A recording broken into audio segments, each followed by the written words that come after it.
Iyan, maraming salamat kapag-asang iyan. So, napakaganda ng binasa ng atin pong kapag-asa. Ano po, makikita po natin mga kapag-asa na napakaganda po ng atin pong leksyon sa linggong ito.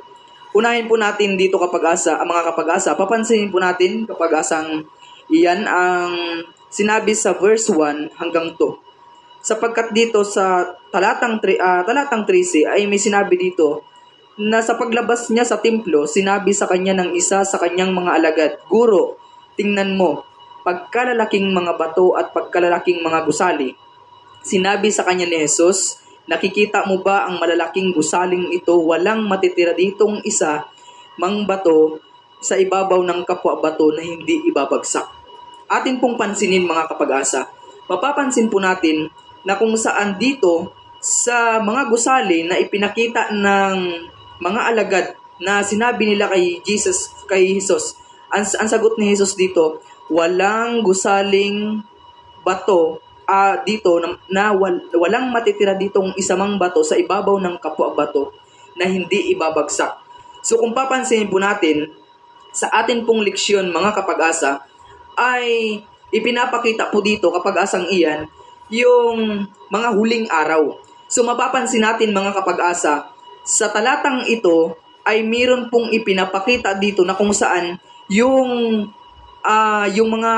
mga gusali ay kung atin pong titignan sa ating mga kapanahunan, anuman ang lalaki ng mga gusali o mga building dito sa sanlibutan, walang ititira pagdating ng ikalawang pagparito ng Panginoon. O ito yung tinatawag mga kapatid na darating ang panahon na walang matitira sa sanlibutan. Ano po, patuloy tayo mga kapag-asa. Dito, meron po tayong mapapansin sa verse 5 hanggang verse 7. Sabi po dito, si Jesus ay nagsimulang magsabi sa kanila, "Mag-ingat kayo na baka mailigaw kayo ng sinuman. Maraming darating sa aking pangalan na magsasabi, 'Ako siya,' at maililigaw nila ang marami. Subalit kapag nakarinig kayo ng mga digmaan, huwag kayong mabahala. Ang mga bagay na ito'y dapat mangyari, ngunit hindi pa ito ang wakas." Kung ating papansinin, mga kapag-asa, especially sa atin pong mga kapag-asang mga Seventh-day Adventist, sa atin pong lahat ng nasasakupan ng atin pong mga iglesia, ay makikita po natin mga kapag-asa na sa panahon natin ngayon ay maraming nangyayari o marami tayong napapansin na maraming nagpapatunay na sila ang katotohanan. Although hindi naman natin sila sinasabi na ito kumbaga ito yung mga bulwaang propeta. Ano po mga kapag-asa? Pero atin pong papansinin na nakatala mismo sa banal na kasulatan na ipinapakita dito na darating ang panahon na marami yung mag-aako na sila ang nasa kanila ang katotohanan.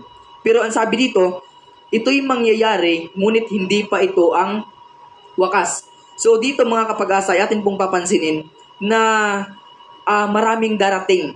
Maraming darating na magpapakilala ng katotohanan, pero kaya ang sabi dito, hindi pa ito ang wakas. Kaya ang magiging lesson dito sa araw ng Lunes mga kapag-asa ay mapapansin po natin na darating ang panahon or ang lesson dito mga kapag-asa ay maging handa tayo sa mga bagay na atin pong maririnig, atin pong makikita, sapagkat ay mapapansin po natin mga kapag-asa na katotohanan ang sinasabi ng banal na kasulatan. Yan, ibibigay ko po ang pagkakataon kay kapag-asang iyan, baka meron po siyang karagdagan sa araw ng Lunes.